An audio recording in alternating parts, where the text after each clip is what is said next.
오늘 가사 중에 나를 살리시게 한 그 주님, 그 희생, 그 헌신을 우리가 하나님 앞에 오늘 말씀을 통해서 성찬을 통해서 알게 될 것입니다. 우리 인사합시다. 나를 살려주신 주님, 그 은혜를 생각합시다. 아멘. 오늘 가사 내용입니다. 예. 여러분, 교회는 거룩한 예식이 두 가지가 있죠. 성찬과 세례입니다. 그래서 우리가 이 시간에 우리가 성찬에 참여하기 자리에 다 모였습니다. 사도바울의 길을 이었다는 평가를 받은 신학자 어거스틴이 교회가 하는 일에 중요한 말씀을 남겨놨는데, 교회는 두 가지 말씀이 있다고 그랬습니다. 첫째는 들리는 말씀, 이게 설교입니다. 설교를 듣는 것이죠. 오늘 그렇기 때문에 여러분, 여기 앉아 있어도 마음의 귀를 막으면 설교가 들리지 않습니다. 마음을 닫아놓으면 설교가 들리질 않아요. 그래서 바울은 뭐라고 말씀하셨습니까? 합시다. 믿음은 들음에서 나고 들음은 그리스도의 말씀으로 되느니라. 우리가 이 시간에 말씀을 듣게 되기를 바랍니다. 이게 최고의 은혜예요. 모세는 이스라엘 백성들에게 말합니다. 신명기 6장 3절에 말하기를 이스라엘을 듣고 삼가 그것을 행하라. 그러면 너희에게 복이 임할 것이다. 우리가 하나님의 말씀을 들어서 그 말씀을 사노라면 반드시 우리에게 복이 임한다는 거죠. 두 번째 말씀은 보이는 말씀입니다. 보인다는 말은 성찬을 말하는 겁니다. 보는 거예요, 이 시간에. 그래서 여러분, 성찬 눈으로 보는 말씀, 입으로 먹는 말씀이에요. 우리가 보고 말씀을 먹는 거예요. 그래서 개혁주의 교회는 은혜 방편 셋이라고 이렇게 말합니다. 성찬, 그 다음에 말씀, 그 다음에 세례, 이 세 가지를 말하기도 합니다. 오늘 세 가지 은혜가 우리가 동시에 임하는 주일입니다. 얼마나 은혜스러운 주일입니까? 보고, 그리고 우리가 듣고, 그 다음에 우리가 말씀을 먹고, 우리가 이 시간에 은혜를 받는 것이죠. 여러분, 교회가 은혜가 충만해야 돼요. 은혜가 있어야 말씀을 들어도 하나님의 은혜다, 우리가 서로 교제해도 하나님의 은혜다, 은혜를 앞세우는 것입니다. 아멘. 이번 우리가 특별 새벽 기도에 우리 교인들이 말씀을 잘 들었어요. 제가 말씀을 다 준비도 했지만은 들어주는 성도들이 없으면 안 되잖아요. 새벽에 나와서 얼마나 말씀을 잘 듣는지요. 그래서 제가 여러분들한테 간증을 들었습니다. 은혜를 받았노라고, 말씀을 듣고 참 마음의 평안을 얻었노라고 하나님 앞에 감사했어요. 은혜가 충만해. 우리 서로 인사 나눕시다. 은혜입니다. 은혜입니다. 우리가 은혜예요, 은혜. 예. 여러분, 우리가 하나님 앞에 이 시간에 하나님의 말씀을 들으면서 듣고 보고 먹는 은혜를 나누면서 우리가 세 가지를 회복하는 시간 되기를 바랍니다. 첫째는 감사 회복의 은혜를 받아야 됩니다. 감사 회복을 받아야 됩니다. 오늘 본문에 보니까 예수님께서 지금 성찬을 제정하고 주재하세요. 첫 성찬을 제정하고 주재하는 예수님이 새로운 제도를 만드는 흥분도 즐거움도 없어요. 오히려 답답한 심정입니다. 왜냐? 성찬은 주님의 죽으심을 기념하는 거거든요. 오히려 당시 6월절 희생의 양이 되는 것입니다. 30년 전에 세례요한이 이렇게 말합니다. 보라, 세상 죄를 지고는 하나님의 어린 양이로다 그랬어요. 이미나 예언을 한 거예요. 세상 죄를 지고는 하나님의 어린 양이다. 이 세상 죄를 지고 예루살렘으로 가야 합니다. 고문과 책질을 통해서 어린 양처럼 죽임을 당할 것입니다. 특히 십자가에 죽으실 것입니다. 양처럼 끌려가고 죽음을 하고 피를 흘리는데 얼마나 마음이 착잡하겠습니까?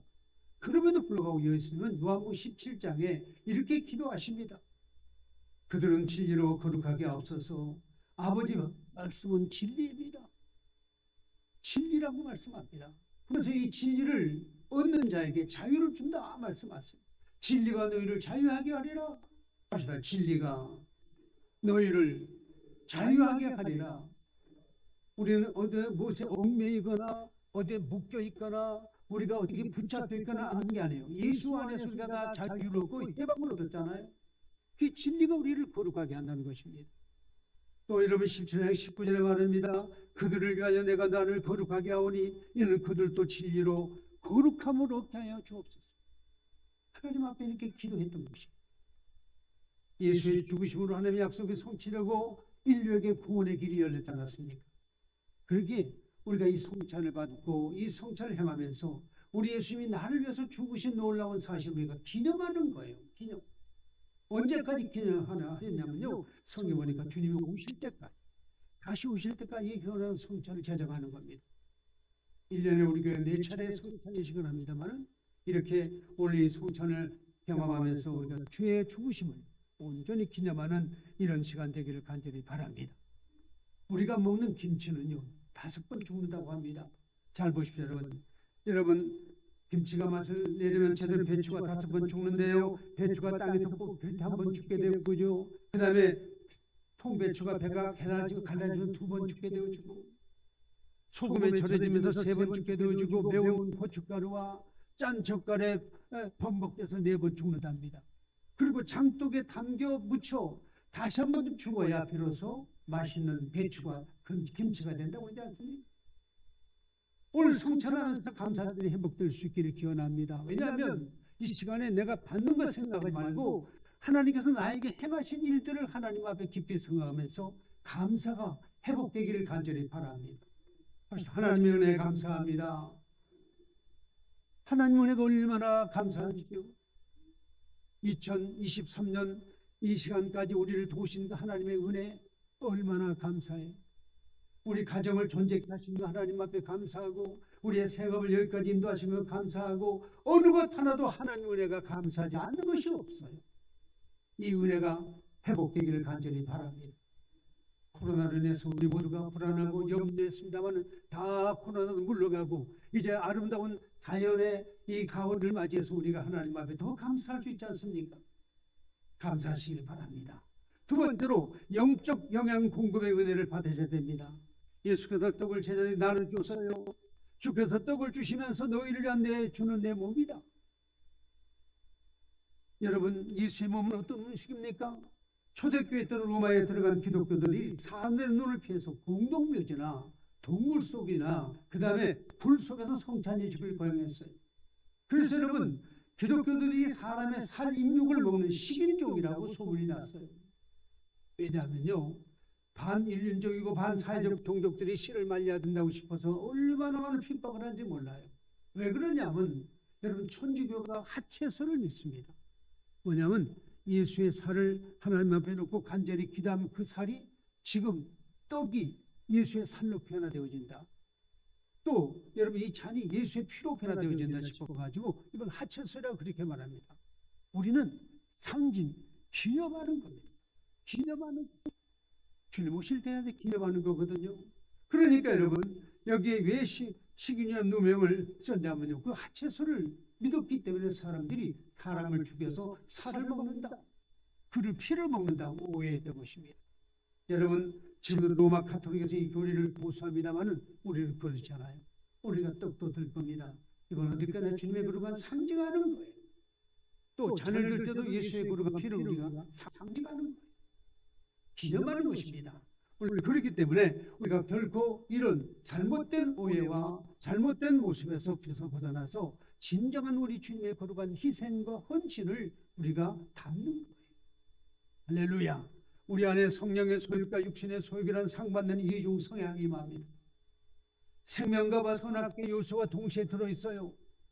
가인의 요소와 아벨의 요소가 혼재합니다. 사울적 요소와 다윗의 요소가 있어요. 겉사람과 새사람의 성향이 함께 들어있단 말입니다. 평소에 세상 음식도 우리에게 선과 악의 음식, 가인의 음식, 사울의 음식 이런 음식이 될 수가 있어요. 그러나 우리는 절대로 이 성찬 예수를 먹음으로 생명과의 아름다운 약속의 말씀이 우리 속에 임함으로 말미암아 이제는 아벨의 성향, 다윗의 성향, 속사람의 성향으로 뜨거워지고 충만해지는 이런 은혜가 있게 되기를 간절히 바랍니다. 그래서 여러분 초대교회는 만날 때마다 예찬과 성찬이 함께 있었어요. 우리가 성찬을 덜 한다는 그만큼 교회가 세속화될 가능성이 큽니다. 1년에 4차례 합니다만 어느 교단은 매주마다 성찬을 해요. 왜요? 이 성찬을 함으로 우리 예수님의 거룩하신 희생과 헌신을 우리가 담는 거거든요. 떡을 뗄 때 영적으로 힘을 얻기를 바랍니다. 우리 안에 있는 분노, 비판, 게으름, 불신앙을 다 떨쳐버리고 우리 안에 하나님 앞에 사랑과 용서와 화해와 기쁨이 충만하게 되어지는 예수의 이름으로 이 놀라운 은혜가 우리 속에 임하여서 하나님 앞에 성찬을 받은 이유는 더 사랑, 더 축복하고, 더 위로하고, 용서하는 이런 여러분 되기를 간절히 바랍니다. 세 번째는 영적 정결함의 은혜를 받아냅니다. 예수께서 떡을 나눠주시고 난 후에 잔을 주셨어요. 주님께서는 이 잔은 나의 피를 기념하라 말씀하셨습니다. 피에 정결의 요소가 있습니다. 예수 그리스도의 피는 우리를 정화시키고 우리를 깨끗하게 합니다. 오늘의 포도주 자체가 우리를 정결하게 만드는 결코 아닙니다. 예수님의 거룩한 사랑의 메시지가, 사랑의 은혜가 나를 정결하게 한단 말입니다. 나를 깨끗하게 한다는 거예요. 합시다. 예수 이름으로 우리를 정결하게 하옵소서. 우리가 하나님 앞에 예수 이름으로 기도하면 우리를 정결하게 하셨다는 믿음을 우리가 갖게 되는 것이죠. 주님께 나를 위해 피를 흘렸다는 사실을 믿어야 됩니다. 예수 피 외에는 어느 것 하나도 나를 정결할 수가 없는 거예요. 예수 피 외에는 속죄함을 받을 수가 없어요. 예수님의 피만이 나를 원죄를 용서하게 되는 것이고 모든 제사함을 받게 되는 결과가 오게 될 줄로 믿습니다.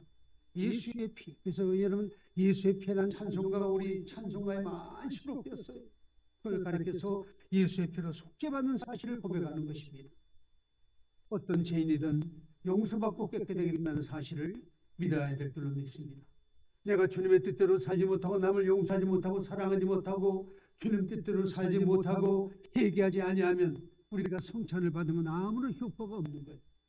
성찬을 받은 이후에 새로워지고 변화되어지고 은혜가 충만하게 되어질 줄로 믿습니다. 나를 살펴보고 진정한 회개 없이 성찬에 참여하지 말라고 성경으로 말합니다. 그렇기 때문에 오늘 주님의 영적인 임재를 강하게 느끼고 모든 잘못과 생각과 마음들을 정결하게 하는 이런 은혜가 있게 되기를 간절히 바랍니다. 결론입니다. 초대교회 교인들은 바닥에 물고기 그림을 그려서 상대 신앙을 확인했어요. 신앙이 확인되면 은밀하지만은 강하게 속삭입니다. 마라나타. 합시다. 마라나타. 주 예수여 어서 오시옵소서. 성도들이 그런 핍박을 받음에도 불구하고 마라나타 주 예수여 어서 오시옵소서 했다고 합니다. 여러분 지금도 아프리카 지역 대부분의 예수 신앙은 고난의 길이라고 합니다. 매 맞고 쫓겨나고 처형당합니다. 부족 사회계 종교로부터 이탈은 고통과 죽음입니다. 그래서 이들이 해심은 단단입니다. 어떤 이가 기독교를 회심하고 돌아오면요 교회가 하루 종일 그 사람을 위해서 잔치를 벌인다고 합니다. 생명을 걸고 부족을 탈출해서 기독교로 돌아왔으니까 말이죠. 초대교회 성도들 물고기를 그리지만 아프리카 신자들은 이런 질문했다고 합니다. 당신의 풀밭은 날도 푸릅니까? 당신의 풀밭은 날도 푸릅니까? 시들지 않았습니까? 이런 말로 인사를 했다고 합니다. 처음에 예수를 믿을 때 감격과 설렘을 가지고 있습니까? 날마다 내 자신에게 되물어야 할 질문입니다. 내 신앙은 푸르고 있습니까? 내 신앙은 지금도 예수를 사랑하고 있습니까? 이런 고백이 우리에게 있어야 될 줄로 믿습니다. 오늘의 성찬 예식을 통해 자기 생을 또한 감사가 회복되기를 기원합니다. 떡을 먹어 육신의 소욕을 누르고 성령의 소욕에 힘을 공급함으로 자기를 세속화를 막아내는 이런 역사가 있게 될 간절히 바랍니다. 성찬 예식은 얼마나 좋은 예식입니까? 성찬 예식을 통해서 약해지는 감사를 강화하고 약해지는 육신을 성령으로 무장하고 불순해지는 신앙의 정결함을 회복하는 축복의 시간, 은혜의 시간, 능력의 시간이 되기를 간절히 소원합니다. 기도합시다. 전능하신 아버지 하나님, 이 시간에 성찬을 받기 전에 먼저 주께서 주신 말씀을 통해서 우리가 주님 앞에 주의 거룩한 보혈의 피로 정결하게 되게 하시고 우리가 주의 이름으로 날마다 성령으로 충만한 삶을 사는 우리가 될 수 있도록 인도하여 주시고 역사하여 주시고 이끌어 주시옵소서. 하나님의 자녀라는 것을 우리가 분명히 오늘 말씀을 통해서 깨달았사오니 날마다 성찬 이후에 우리의 삶이 주님 앞에 더욱 성결하고 양심적이고 남을 배려하는 선한 마음으로 회복될 수 있는 이런 은혜가 있어지게 도와주시옵소서. 예수님 거룩하신 이름으로 간절히 기도하옵나이다. 아멘.